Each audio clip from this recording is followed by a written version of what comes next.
Deep beneath the Earth's surface, far below the course of one of the most famous rivers in human history, Scripture reveals that something extraordinary is being held in restraint. This is not myth or symbolism, but a literal reality. Four immensely powerful angels, bound by God Himself, waiting for a precisely appointed moment. Not merely a season or era, but an exact hour, day, month, and year. Revelation 9:14 declares, "Release the four angels who are bound at the great river Euphrates." These beings are not bearers of peace or hope. Their release signals one of the darkest hours humanity will ever face, the death of 1/3 of mankind.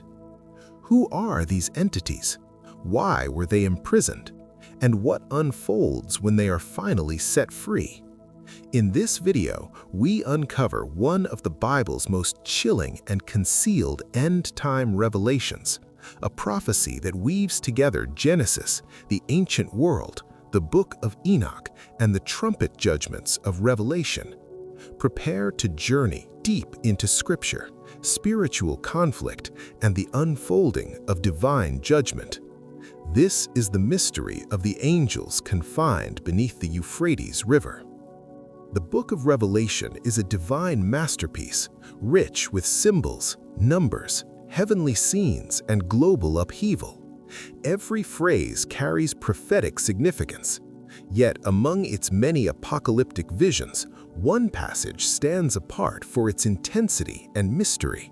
Revelation 9:13-15. When the sixth angel blows his trumpet, a voice comes from the four horns of the golden altar before God, commanding, "Release the four angels bound at the great river Euphrates." These four beings, prepared for a specific hour, day, month, and year, are unleashed to kill 1/3 of humanity. Pause and consider this. This is not poetic metaphor or vague symbolism. It is a direct prophetic decree describing a future judgment carried out by four distinct beings. We are told something startling. They are bound, restrained, shackled, confined to a specific geographic location, the Euphrates River. Their release is scheduled with absolute precision, revealing a divine timetable already set in motion. They are not wandering freely, they are imprisoned until God permits their release. And when they are loosed, the result is catastrophic. Global devastation unlike anything since the days of Noah. Notably, Scripture never describes God's holy angels as being bound. They serve freely, stand in God's presence, and carry out His commands willingly. Binding implies rebellion, danger, or prior disobedience. Whenever angels are bound in the Bible, it is always connected to sin, judgment, and divine restraint. This raises an unavoidable question. Who exactly are these four angels, and what did they do to deserve such confinement? To answer this, we must travel back to the dawn of human history, before the flood, before Abraham, before the law.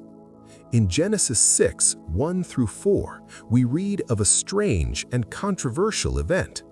As humanity multiplied, the sons of God saw the daughters of men and took them as wives. Their union produced the Nephilim, mighty beings, giants, men of renown. Ancient Jewish tradition and early Christian understanding identify these sons of God as angelic beings, watchers who abandoned their heavenly position and crossed a forbidden boundary. Their actions resulted in a corrupted hybrid race, a direct violation of God's created order. This was not merely moral failure, it was spiritual contamination. Genesis 6:5-7 tells us that human wickedness became so great that God resolved to wipe mankind from the earth, leading to the flood. But what became of the angels responsible for this corruption? Scripture provides the answer. Jude 1 verse 6 tells us that angels who abandoned their proper domain are now kept in eternal chains under darkness, awaiting judgment. 2 Peter 2 verse 4 adds that God cast these angels into Tartarus, a place of deep confinement, reserving them for future judgment. This reveals a crucial truth. There exists a category of fallen angels who are not roaming freely, but are imprisoned, restrained until the appointed time. This brings us back to Revelation 9. Could the 4 angels bound at the Euphrates belong to this same group? Like the Genesis rebels, they are bound.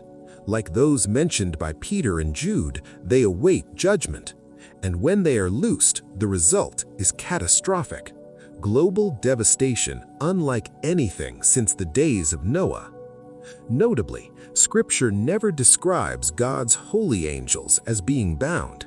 They serve freely, stand in God's presence, and carry out His commands willingly. Binding implies rebellion, danger, or prior disobedience. Whenever angels are bound in the Bible, it is always connected to sin, judgment, and divine restraint. This raises an unavoidable question. Who exactly are these 4 angels, and what did they do to deserve such confinement? To answer this, we must travel back to the dawn of human history, before the flood, before Abraham, before the law. In Genesis 6, 1 through 4, we read of a strange and controversial event. As humanity multiplied, the sons of God saw the daughters of men and took them as wives. Their union produced the Nephilim, mighty beings, giants, men of renown.